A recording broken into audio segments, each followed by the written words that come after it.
Hi friends, it's me Neha. Neha Thakur यहाँ पर आ चुकी है। तो इस वक्त बिग बॉस के घर से को टाटा बाय बाय कर हमारे साथ इस वक्त है गूगल गर्ल। उन्होंने गूगल में तो बहुत कुछ किया होगा, पर यहाँ पर क्या क्या वो टेली मसाला पे सर्च करती है ये सब हम जानेंगे। यहाँ पे नितिभा से, तो यस यहाँ पर है वो मेरे साथ। तो नितिभा, सबसे पहले तो मैं जानना चाहूंगी कैसा रहा अंदर का एक्सपीरियंस?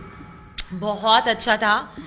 अच्छा भी था, बुरा भी था। देयर वर टाइम्स जब थोड़ा लो फील होता था, अकेला महसूस होता था, फैमिली और फ्रेंड्स को मिस करते थे। बट बहुत अच्छा भी था क्योंकि इतनी सारी चीज़ें करने को मिली इन 90 दिनों में। ऐसा लगा नहीं कि सिर्फ 90 दिन थे हम वहाँ पे, ऐसा लगा हम वहाँ पे पता नहीं सालों सालों से थे। एंड घर जैसा लगने लगा था, एक रूटीन बन गया था और टास्क में मज़ा आ रहा था। सेलिब्रिटी से वीकेंड पे सलमान जी से मिलके तो पूरा हफ्ता बन जाता था। So it was amazing and मैं मिस करूँगी घर वालों को और घर को, स्पेशली अपने कुछ स्पॉट्स को जहाँ पे मैं रोज़ बैठती थी। तो या ओके, अगर चेंजेस की बात करें तो जब बिग बॉस में आप गई थी और जब निकली तो कितना चेंजेस खुद के अंदर देखती हैं आप? आई थिंक खुद के अंदर तो मैं ज़ीरो चेंज देख रही हूँ, एक्सेप्ट कि मुझे अब चीनी के पराठे बहुत अच्छे बनाने आ गए हैं, वो जो मुझे बिल्कुल खाना बनाना नहीं आता था। So I have learned how to cook. मुझे सब्जियाँ, रोटी, चावल कुछ नहीं आता था बनाना, मैं सब सीख गई हूँ थैंक्स टू मन्नू एंड और किसने सिखाया मुझे खाना, मतलब हाँ, जो भी घर के सदस्यों ने जिनके साथ मैंने खाना बैठ के बनाया। फिर मैंने अपना खुद का सारा सामान मैनेज करना, क्योंकि जब मैं जॉब करती थी तो मैं इतना थक जाती थी काम के बाद, तो या तो मैं बाहर चली जाती थी फ्रेंड्स के साथ या फैमिली के साथ टाइम स्पेंड करती थी। तो घर का काम करने का टाइम तो सवाल ही नहीं होता है। तो मेरी मॉम हमेशा बॉदर्ड रहती थी कि नितिभा, तुम्हें कुछ नहीं आता, अगर तुम अकेले रहोगी या कुछ तो तुम कैसे मैनेज करोगी अपना सामान, कपड़े धोना, खाना बनाना। So I am sure she is proud now. तो अच्छा फील हो रहा है कि ये सब सीखने को मिला। ओके, अगर मेकअप की बात करें नितिभा, तो सबसे ज़्यादा उस पर आप कमेंट मिलते थे मेकअप को लेके। तो ऐसा लगा कि नहीं यार, अब मैं बाहर निकल आई हूँ तो अब ज़्यादा खुश हूँ मैं, क्योंकि मेकअप कर पाऊंगी अब मैं, मेरे हिसाब का। मेकअप तो मैं कर ही रही थी पूरा टाइम मेकअप मेरा पूरा टाइम बरकरार था। कुछ दिन मन नहीं करता था, जैसे वीकेंड एपिसोड के अगले दिन मैं ज़्यादा मेकअप नहीं करती थी क्योंकि मेरा मन नहीं करता था तैयार होने का, क्योंकि पूरा हफ्ता थक जाती थी मेकअप कर करके। बट इतना भी नहीं करती थी यार, मतलब नॉर्मली था जितना हर लड़की करती है, उससे थोड़ा सा एक्स्ट्रा करती होंगी, 1-2 स्टेप्स। मुझसे ज्यादा तो लोपा करती थी, उसका नाम क्यों नहीं लेते मेकअप में अच्छा, मनवीर के साथ भी दोस्ती काफी अच्छी आपकी देखने को मिली थी, तो क्या थी, सिर्फ दोस्ती थी या उससे आगे भी कुछ था? अरे मुझसे सब ये पूछ रहा है, मुझे कुछ समझ नहीं आ रहा कि ऐसा क्यों है। मैं देखूंगी जाके सारा फुटेज की क्या दिखाया है, बट नहीं, बिल्कुल ऐसा कुछ नहीं है। बहुत अच्छी दोस्ती है और हमने बहुत अच्छे स्वीट मोमेंट्स स्पेंड किए। तो हो सकता है कुछ ऐसे मोमेंट जब वो कुछ स्वीट मुझे बोल रहा है या मैं उसको कुछ स्वीट बोल रही हूँ, तो वो मोमेंट्स को थोड़ा म्यूजिक ऐड करके मिर्च मसाला लगा के दिखाया होगा, तो लगा होगा कि कुछ है। बट असलियत में दोस्ती है, अच्छी दोस्ती है। और वो मेरे साथ बहुत ऐसे स्वीट और कभी कभार फ्लर्ट भी करता था, लेकिन हंसी मजाक वाला, जो मन्नू भी ऐसे कभी कभार करता था। तो वो सब हंसी मजाक तो घर में 24 घंटे अगर आपको स्पेंड करने हैं तो कुछ हंसी मजाक तो is normal, right? So I don't think ऐसा कुछ भी था। मेरी तरफ से तो सब अच्छी दोस्ती थी।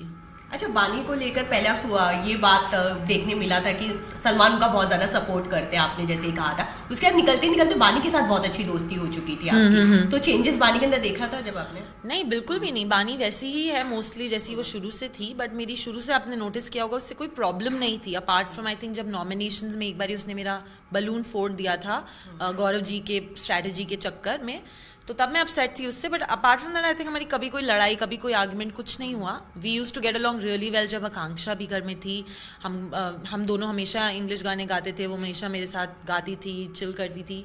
तो आई नेवर थॉट मेरा कोई इशू है। बट इट्स जस्ट दैट कि लास्ट फ्यू डेज में आई थिंक मैं, क्योंकि मनवीर से भी ज़्यादा बातचीत नहीं कर रही थी और घर में लोग भी इतने कम बचे थे, तो हमें ज़्यादा मौके मिले साथ में बैठ के बात करने के, और हमने और ज़्यादा कनेक्ट किया। काफ़ी और चीज़ों के levels, different levels of talks करी, जैसे कि घर के बाहर की बातें बहुत करी। तो काफ़ी कनेक्ट फील हुआ। और वो कनेक्ट शुरू से ही था, हम पहले भी वर्ड गेम्स खेलते थे।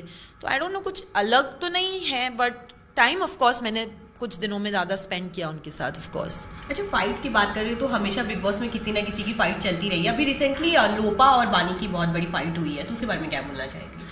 आई थिंक लोपा और बानी की जो फाइट है, या इनफैक्ट उनकी दुश्मनी है, वो बहुत फालतू में है। मुझे लगता नहीं उसका there is any basis for it, because I think दोनों को एक दूसरे से बस इशू है just for the heck of it, कोई एक्चुअल इशू है नहीं। तो वो बस एक दूसरे का केस लेने की कोशिश कर रही थी। पहले बानी ने शुरू किया पर्सनल थोड़ा बहुत बोलना, फिर लोपा ने पर्सनल एक नेक्स्ट लेवल पे ले लिया, उसने उसको लिप इंजेक्शंस, बोटॉक्स और उसकी मॉम के बारे में ये सब। तो आई डोंट थिंक आपको एक टास्क के अंदर इतना लेवल अपना you have to talk on those levels, because आप एक मिस इंडिया हैं, आप एक रिप्रेजेंट कर रही हैं ऑर्गेनाइजेशन को, तो सॉरी ज़रूरत नहीं थी उनको ये सब बोलने की। और फ्लो में कभी कभार होता है ना कि भड़ास निकलती है तो सब कुछ निकल जाता है। सो आई थिंक वही हुआ। और फिर बानी को भी रिएक्ट नहीं करना चाहिए था फिजिकल होके, बिकॉज आपको सहनशीलता दिखानी है, आपको हिम्मत दिखानी है। सलमान जी ऑलवेज सेज आपको मेंटली स्ट्रांग होना है, फिजिकली तो सबको पता है बानी स्ट्रांग है। सो दोनों ने थोड़ा इमेच्योरली रिएक्ट किया आई थिंक। अच्छा, तो स्वामी जी को जब स्वामी जी घर से निकले तो कितनी ज्यादा खुशी, क्योंकि स्वामी जी सबको बहुत ज्यादा टॉर्चर किए। आई थिंक मेरे को तो बहुत खुशी सबको ही हुई। और मैं उनको जब वो उन्होंने सुसु फेंका बानी और उस पे रोहन पे, तो वो जेल में जब बंद थे, मैंने 2-3 बारी उनको जोर से चीख के बोला कि अगर तुझे 2 मिनट में इस घर से धक्के मार के नहीं बाहर निकाल दिया तो मेरा नाम भी नितबा नहीं है। और 10 मिनट बाद वही हुआ कि उनको सिक्योरिटी गार्ड्स ले गए। सो आई वॉज प्रीटी हैप्पी, क्योंकि गंद अगर आपके आसपास रहती है तो फिर वो गंदगी आप पे भी आती है, कीचड़ आप पे भी उछलता है। तो जितना जल्दी हो सके उस गंदगी को अपने आप से दूर करें, उतना ही बेहतर है आपके लिए भी और आपके आसपास चाहने वालों के लिए भी। अच्छा, तो फ्रेंडशिप की बात करें तो जहाँ सिर्फ बिग बॉस तक की फ्रेंडशिप रह जाती, बाहर निकल के नई लोगों की कंटिन्यू होती, तो आपकी फ्रेंडशिप किसके साथ रहने वाली है बाहर तक? वो तो मैं बहुत बारी शो में भी बोल चुकी हूँ कि आकांक्षा के साथ मेरी 2 हफ्ते में ऐसी दोस्ती हुई जो 90 दिन में मेरी किसी से नहीं हुई।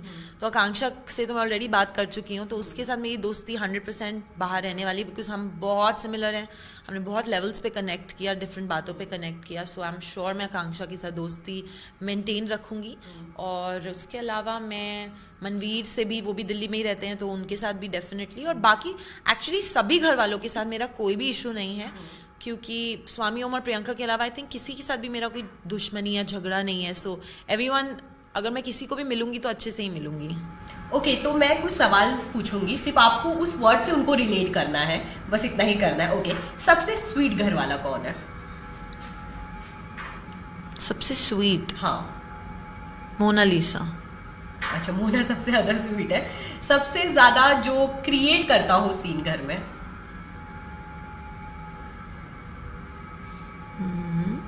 एग्जिस्टिंग लोगों में से बानी, सॉरी लोपामुद्रा। सबसे सीधा घर वाला? सबसे सीधा नितभा। Okay, jealous? जेलस मुझे नहीं लगता कोई भी जेलस है। ओके, सबसे फेक घर वाला? वैसे तो नहीं लगती, बट ऑफ लेट थोड़ी लोपा लग रही है फेक लड़ाइयों में। ओके, तो मैं सिर्फ ये पूछना चाहूंगी लास्टली कि घर से निकल आपके हिसाब से कौन होगा जो घर का विनर, और कौन बनेगा? इसके अलावा आपके हिसाब से कौन होना चाहिए और कौन बनेगा? मेरे हिसाब से बानी और मनवीर में से ही विनर मेरे हिसाब से भी होना चाहिए और बनेगा भी, क्योंकि दोनों की जर्नीज बहुत स्ट्रॉन्ग रही हैं। और बानी ने अपनी एक इंडिविजुअल पर्सनालिटी को मेंटेन करके रखा है, जो उसकी पर्सनालिटी है शुरू से, चाहे कभी पॉजिटिव हो कभी नेगेटिव हो। और उसका यूथ फॉलोइंग बहुत है, आई हैव हर्ड। तो आई थिंक उसका सपोर्ट सिस्टम बहुत स्ट्रॉन्ग है। और मनवीर क्योंकि दिल से खेल रहा है, डे 1 से अच्छा जा रहा है, उसकी ट्रांसफॉर्मेशन बहुत अच्छी हुई है, उसने टास्क में बहुत अच्छा परफॉर्म किया है, और वो मासेस उससे बहुत रिलेट करेंगी, जो इंडिया की जनता है वो आई थिंक मनवीर से बहुत रिलेट करेगी। तो आई थिंक वो भी विनर डेफिनेटली हो सकता है। अच्छा, मोना और मन्नू की अगर रिलेशनशिप की बात करें तो क्या है वो अंदर, मतलब जो बाहर दिखाई दे रहा है लोगों को? प्योर दोस्ती है, कोई रिलेशनशिप तो है ही नहीं। दोनों अपने अपने कमिटमेंट्स में पूरी तरह से इन्वॉल्व हैं, अपने अपने रिलेशंस में। बस थोड़ा वही जैसे आपने बोला कि हंसी मजाक चलता ही रहता है, और थोड़ा इधर उधर आप कमेंट्स पास कर देते हैं मजाक में ही, बट समझते नहीं कि नेशनल टीवी पे कैसा दिख रहा होगा। शायद उस लेवल पे शायद वो थोड़ा सा ऑफ ट्रैक हो गया हो, बट अदरवाइज तो दोस्ती है, कुछ भी नहीं है दोस्ती से ज्यादा। तो नितिबा, कौन ऐसा इंसान है जिसको आप बिग बॉस में बिल्कुल जीतते हुए नहीं देखना चाहती हैं? मैं नहीं देखना चाहती। आप नहीं देखना चाहती है, जो बिल्कुल डिजर्व नहीं करता है बिग बॉस जीतना? मोना आई थिंक, क्योंकि मोना डे 1 से बोल रही है कि मैं चली जाऊंगी, और अगर उसको she doesn't want to win, उसको ऐसा नहीं है कि मुझे जीतना है, उसको कैप्टनसी का कोई इंटरेस्ट नहीं है, टास्क में वो ना एक्साइटेड नहीं होती परफॉर्म करने के लिए, ना करती है। मन्नू मनवीर से ही ज़्यादा बात करती है, उनको ही ज़्यादा उन्हीं के साथ रहती है, तो आई डोंट थिंक इस स्टेज पे वो डिजर्विंग विनर होंगी। ओके, कोई अपकमिंग प्रोजेक्ट लाइक फिल्मों में या सीरियल में आने का कोई प्लान है आप? प्लान तो अभी फ़िलहाल ये है कि घर जाऊं और सबसे मिलूं, अपने फैमिली से, फ्रेंड से। उसके बाद जब फिनाले एक बारी हो जाता है और शो ख़त्म होता है, उसके बाद कुछ भी अपॉर्चुनिटीज़ आएंगी तो आपको तो पता चल ही जाएगा अगर मैं कुछ कर रही होंगी तो। ओके फाइन, अपने फैंस को कोई मैसेज जो यहाँ पे देना चाहेंगे आप? हाँ, अपने फैंस को मैं बस थैंक यू करना चाहूँगी दिल से, क्योंकि आई थिंक आपकी सपोर्ट और प्यार के बिना मैं इस मुकाम तक नहीं पहुँच पाती। So thank you so much मेरी जर्नी को अप्रिशिएट करने के लिए, मुझे इस शो में देखने के लिए और सपोर्ट करने के लिए, और मेरे लिए अपने फ़ोन्स उठाने के लिए। मैं आपको बिल्कुल डिसअपॉइंट नहीं करूँगी, यूं ही आपके साथ बनी रहूँगी। प्लीज़ मुझे सोशल मीडिया पे मेरे सारे इंस्टाग्राम, फेसबुक, ट्विटर, स्नैपचैट सब पे मुझे फॉलो कीजिए, बिकॉज मैं बहुत एक्टिव रहती हूँ। सो अगर आपको मेरे अपडेट्स जानने हैं तो इन सोशल मीडिया पे मैं बहुत एक्टिव हूँ।